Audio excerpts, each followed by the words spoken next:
O TH Entrevista dessa semana bate um papo com a farmacêutica Paula Cavalcante, que é membro do Grupo de Trabalhos de Práticas Integrativas e Complementares do Conselho Regional de Farmácia de Alagoas sobre a endometriose, uma patologia que afeta cerca de 8 milhões de brasileiras, segundo dados do Ministério da Saúde.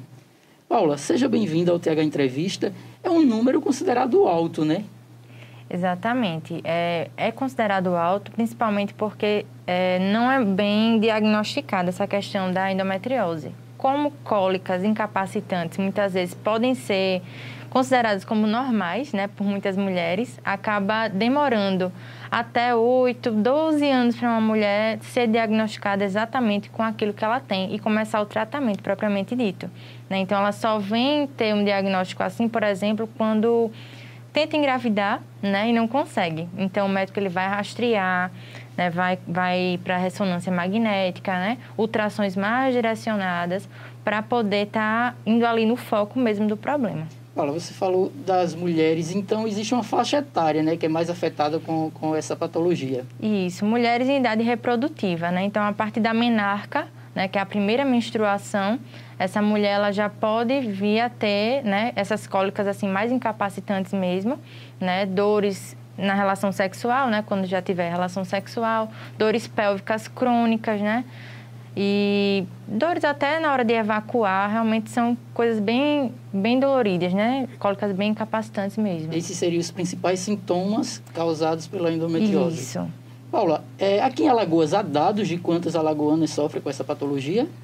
Eu não consegui achar nada sobre isso, assim, né, de alagoanas mesmo, mas do Brasil todo e no mundo inteiro, a gente tem, por exemplo, umas 200 milhões de mulheres com endometriose. É um número né? alto. Então, é um número alto, né? Uma incidência grande e as causas, por exemplo, elas são bem diversas, né? Existem teorias que falam que são questões embrionárias, genéticas, outras que são de questões de maus hábitos, né? Maus hábitos alimentares, falta de exercício, né? Ou então a junção de tudo. Ela é uma doença tratada com base na medicina tradicional chinesa, né? Como é esse tratamento? Pois além de farmacêutica, né, eu também tenho especialidade em medicina chinesa. Né, eu trabalho não só com endometriose, mas como várias doenças, né, do sistema reprodutor feminino. Né, e dessa forma a gente consegue auxiliar essas mulheres a retornar uma qualidade de vida. Por exemplo, as mulheres têm dores incapacitantes, né? Então ela tem aquela menstruação dolorida, ela não consegue trabalhar, não consegue ir para a escola. E isso afeta diretamente não só o físico, como também o emocional, porque elas são mulheres incompreendidas, por exemplo. Né? Então as pessoas acham que são mulheres frágeis, né? Assim, fala de que é um mimimi. Existe até essa questão mesmo. Só que não, elas estão sofrendo, né? E dessa forma a medicina chinesa ela consegue equilibrar, né, todo esse processo, relembrando que dentro da medicina chinesa a gente não faz diagnóstico de endometriose, né? O que acontece, às vezes uma mulher chegar com cólica, por exemplo, né, dizendo, minhas cólicas são realmente muito intensas. E o que é que a gente faz? A gente direciona ela a um ginecologista para que ela, dali, ela seja feitos os exames direitinho, né? Se for necessário, fazer cirurgias que vão retirar os focos de endometriose, né? do útero. Só para dar uma relembrada, a endometriose em si, o que é que ela é? É uma doença onde nasce o tecido endometrial, que é o tecido interno do útero, fora da cavidade do útero. Por isso que causa tanta dor. Né? Então, são focos desse tecido na bexiga, nos intestinos, nas tubas uterinas, né? E isso são focos inflamatórios. Então, essa mulher ela vai ter focos inflamatórios durante toda a vida, causando muita dor e muito desconforto. Então, a medicina chinesa ela visualiza a endometriose, né, de uma forma um pouco diferente do que a medicina convencional. Por exemplo, ela fala que são desequilíbrios nos meridianos que são responsáveis pela fertilidade. Por exemplo, o meridiano do fígado, do rim e do baço. Né? Todos esses meridianos eles precisam estar com livre fluxo de energia e de sangue para essa mulher poder ter uma vida muito mais saudável, né? E também a vida reprodutiva. E dessa forma, a medicina chinesa ela atua com as ervas, né, que podem ser tanto em forma de chá, como também na forma de fitoterapia, né, que é uma das áreas que eu atuo. Por além de ser farmacêutica, eu também tenho especialização em fitoterapia chinesa e brasileira, né, que também age bastante nessas questões. Os florais de Bach, também, que eu consigo associar com os diagnósticos da medicina chinesa, entre outras técnicas, como moxa-bustão e acupuntura. Olha, você falou na questão do diagnóstico. Você acredita que pode ter muita subnotificação? Sim, existe já por conta disso, porque a cólica é considerada normal, né? Só que existem mulheres com vários limiares de dor, por exemplo. Algumas aguentam mais, outras aguentam menos, mas na maioria das vezes são mulheres que vão tomar medicamento, né, para dor a vida inteira.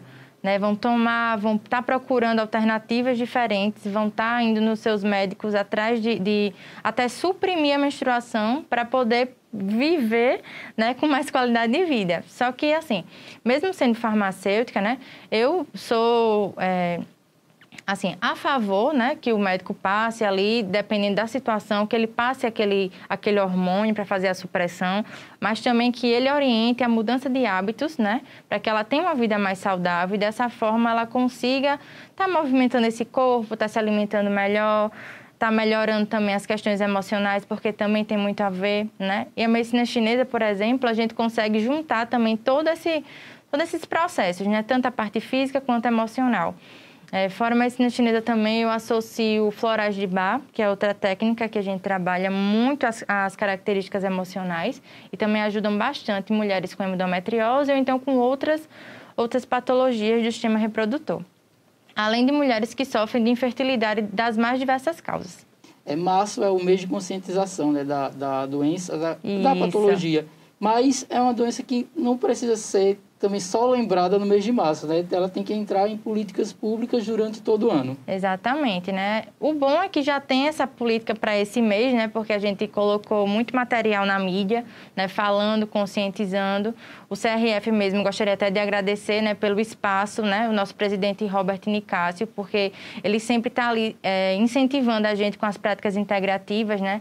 Ele coloca muita gente para poder desenvolver mesmo essas outras áreas que o farmacêutico pode atuar, né? Que não necessariamente é só drogaria, hospital, indústria, né? Que é o convencional. Mas as práticas integrativas, elas estão em alta, né? Elas são tratamentos complementares aos tratamentos convencionais que ajudam muito. Colocam os tratamentos, assim, em outro patamar, né? Bota o paciente em outro patamar de saúde, por exemplo. Paula, o nosso bate-papo está chegando ao fim, mas tem um espaço para você ressaltar mais alguma informação que você acha importante para os nossos telespectadores. Tá certo. Então, a todas as mulheres, né, eu gostaria de agradecer também o espaço, que vocês se conscientizem sobre a sua saúde reprodutiva, ela é muito importante. Então, a partir do momento que você tenha sintomas, né, de cólicas, de situações que não deixam o seu dia a dia, né, com qualidade, você procure realmente um médico, né, procure práticas que possam lhe direcionar para uma melhor qualidade mesmo de vida, para que você não fique sofrendo, né, com essas situações, né, com dor na relação sexual, né, com dores pélvicas crônicas. Então, tudo isso você deve estar se direcionando a profissionais que possam lhe ajudar, né? Eu, com a medicina chinesa, eu consigo auxiliar também essas mulheres, né? Caso vocês queiram entrar em contato, o meu Instagram, que tem todas as informações, é @paulacavalcante.ti, né? E lá você consegue falar comigo, né? E tirar as dúvidas sobre esses tratamentos também, que são complementares aos tratamentos convencionais. Paula, mais uma vez, obrigado pela sua participação no TH Entrevista e esclarecer sobre a endometriose para as mulheres aqui em Alagoas. Eu que agradeço. Com essas informações, o TH Entrevista dessa semana fica por aqui, mas lembra que todas as terças-feiras tem uma nova entrevista com um novo convidado.